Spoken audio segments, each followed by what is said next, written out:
Yo, c'est Haru et bienvenue dans Draft, l'émission où on parle de manga amateur bien de chez nous. Waouh! Comment ça? Eh bien comme vous le savez, le manga est aujourd'hui une culture importante qui a réussi à s'imposer à l'international. Beaucoup baignent dedans depuis des années, et naturellement, énormément de jeunes auteurs ont commencé à s'inspirer de ceci pour créer leur propre histoire. C'est ainsi qu'est né ce qu'on appelle aujourd'hui le manga français. Mais aujourd'hui, faire du manga en Occident n'est pas donné à tout le monde. Beaucoup de personnes ne peuvent pas avoir la chance de présenter leur projet à quelconque professionnel. C'est donc grâce à internet que foultitude de mangas amateurs ont vu le jour, postés sur des réseaux sociaux, des blogs ou des sites dédiés. Et il faut admettre une chose, c'est qu'il y en a qui sont très bons et qui arrivent à proposer des choses que l'on ne voit pas forcément sur le marché. Malheureusement, nombre de ces mangas restent à jamais dans l'ombre parce que leurs auteurs n'ont que très peu de moyens de se faire connaître. Même s'il y a malgré tout quelques exceptions avec des mangas amateurs qui ont acquis une communauté suffisamment importante pour pouvoir voir le jour de manière concrète. Non sans mérite. Et je vous conseille de vous pencher sur ces mangas parce qu'il y en a de très bons. Bref, le principe de Draft sera de vous parler de ces mangas de l'internet nés hors des circuits traditionnels, pour vous permettre à la fois de découvrir des trucs sympas, mais d'autre part de découvrir des auteurs qui mériteraient cette attention qu'ils n'ont pas. Pour ça, je vous parlerai dans chacune de ces vidéos d'une série probablement en cours, en vous mettant dans la description les liens pour lire les mangas en question, mais également pour suivre son auteur sur différentes plateformes. On pourra faire ça sous un format plus court qu'avec les Manga Sky qui sont des analyses un peu plus poussées, car je parlerai avant tout des raisons pour lesquelles ces mangas sont à mes yeux sortis du lot, mais également de mes espoirs et de mes craintes pour la suite. Et si je trouve un truc suffisamment bien fait, il est pas impossible qu'un manga passé dans Draft soit aussi abordé dans un Manga Sky. Sur ce, je vous propose aujourd'hui de nous intéresser à un manga qui n'a eu aucun mal à me séduire, Out of Sight. Alors, Out of Sight est un manga qui à ce jour ne possède même pas 100 planches publiées sur le net, écrit et dessiné par Clover Clover, qui est loin d'être à son premier coup d'essai, étant donné qu'elle tient un blog où elle répertorie ses travaux, et qu'elle vend déjà certains d'entre eux. Je croyais qu'on parlerait de trucs qui sont trouvables que sur internet. Chut. Ok, c'est pas totalement le cas, mais pour ce premier épisode, j'ai décidé de tordre un peu la règle et de jouer la facilité. Non sans raison. L'histoire nous fait suivre Sohan, un homme qui s'était pris de l'enfant de la Lune arrivé des années plus tôt sur Terre. L'enfant de la Lune? Oui, parce que dans le monde de Out of Sight, la Lune a une volonté propre. Celle-ci rêvait de visiter la Terre. Elle mit donc au monde un enfant qu'elle envoya sur notre planète et qui devait lui rapporter tout ce qu'elle avait vu lors de son voyage à son retour, étant donné que la Lune ne pouvait pas y aller elle-même. C'est ainsi que Selene, son nom, rencontra Sohan, duquel il tomba amoureux, si amoureux qu'il ne voulut pas rentrer. La Lune se mit alors en tête de tuer Sohan qui lui avait volé son enfant, mais c'est Selene qui perdit la vie en sauvant son amant.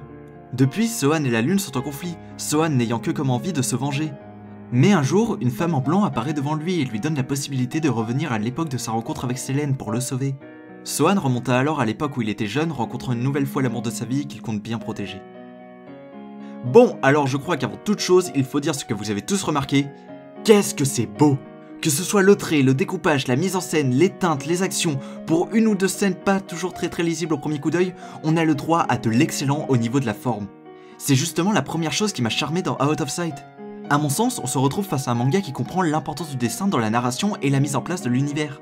La façon dont le background nous est exposé et la chorégraphie de la première scène d'action où Sohan affronte des poissons arrive avant même le premier dialogue à nous faire comprendre que l'on se trouve dans un monde onirique. Ou voir un dragon surgir de nulle part ou voir une femme dire qu'elle peut voyager dans le temps nous semble déjà être des acquis. Qu'un manga arrive à aussi bien caser son univers dès ses premières pages, je trouve que ça a un côté très immersif. L'histoire quant à elle, bien qu'elle ne soit pas non plus extrêmement originale sans dire que ce soit du trop vu, est assez intéressante. On a avant tout deux personnages. Sohan qui redécouvre l'amour de sa vie duquel il est déjà fou amoureux et qui va devoir se battre pour le sauver tout en sachant ce qui va arriver, mais qui va quand même être affecté par les changements qu'entraîne son voyage et savoir interpréter les nouveaux souvenirs qui lui viennent. Et Selene qui, bien qu'on ne l'ait que peu vu pour l'instant, a quand même de quoi nous intriguer. C'est un personnage vierge de toute information sur la Terre qui, comme on le sait, va finir par tomber amoureux de Sohan lors de son voyage. En ça, il ressemble à un enfant et il dégage une totale pureté, que ce soit dans son attitude, ses réactions ou même sur son physique. Parce qu'en fait, depuis le début du manga, Selene n'est définie à aucun moment de manière concrète par un genre. Certains disent il, d'autres disent elle, il a des traits de visage féminin, mais également un corps assez masculin. Même au niveau des vêtements, on ne peut pas savoir. Il est d'une totale androgynité, ce qui justement représente sa pureté d'enfant de la Lune. Bon, après, si vous tenez absolument à savoir son sexe, je dirais que c'est un homme, au vu de sa morphologie et du fait que Clover ait déjà dessiné du boys love. Dont un doujin FF10, qui est l'un de mes jeux vidéo préférés. Je suis dubitatif. C'est marrant parce que t'as dit ta gueule. Je vous avoue ne pas être spécialement fan de boys love, déjà parce que, subjectivement, c'est pas trop ça, mais aussi parce que le peu de mangas du genre que j'ai essayé de lire n'était pas très intéressant. Mais là, ça ne m'a pas gêné, et je dirais même que je trouve ça bien fait. D'une part, s'il y a bien une relation homosexuelle entre les deux personnages, cela montrera encore une fois que Selene représente ce qu'il incarne. Tomber amoureux d'un homme alors que la règle commune, si je peux appeler ça ainsi, est plutôt pour le fait d'aimer une personne du sexe opposé, pour lui ne connaissant pas notre monde et ses habitants, montre qu'il s'agit d'un amour sincère basé sur ses sentiments. Mais aussi et surtout, parce que cette histoire ne fait pas quelque chose que font beaucoup de mangas avec des relations homosexuelles. La romance ne nous est pas vendue comme une romance gay. Elle nous est racontée comme étant n'importe quelle bonne romance, là où dans certains yaoi on insiste bien sur « Ouh, je suis un garçon, moi aussi je suis un garçon, ouah, on va s'aimer entre hommes ». Ce manga arrive à nous raconter cette histoire d'amour de manière bien plus sincère, en ne forçant jamais là-dessus, avec une relation qui se développe au fur et à mesure de ce que vont vivre les personnages. Mais c'est en ça que je trouve le gros défaut de Out of Sight. Le manga avance beaucoup trop vite. Autant pour des passages comme l'arrivée de la dame en blanc, je trouve que ça peut passer, mais sur les dernières pages publiées, on voit qu'une grande partie du voyage est résumée, et j'ai peur que le manga ne prenne pas suffisamment le temps de développer ce nouvel amour. Mais en lisant, j'ai eu la drôle d'impression que ce manga a été prévu pour être une série courte, qui serait loin de s'étendre sur plusieurs années. Ça ne m'étonnerait donc pas que Clover décide de jouer la facilité sur ce point, ce que je trouverais quand même un peu dommage. Cependant, tout ceci reste à mon niveau que de l'ordre de la spéculation, et si je veux savoir si mes craintes vont se confirmer, il va falloir que je me penche sur les tomes reliés. Ouais... Car le manga n'est plus publié sur le net. Attends, mais t'avais dit que tu... Oui, je sais. Pour être honnête, j'ai écrit cet épisode pilote il y a plusieurs mois, au moment où le manga était encore posté sur le blog de l'auteur.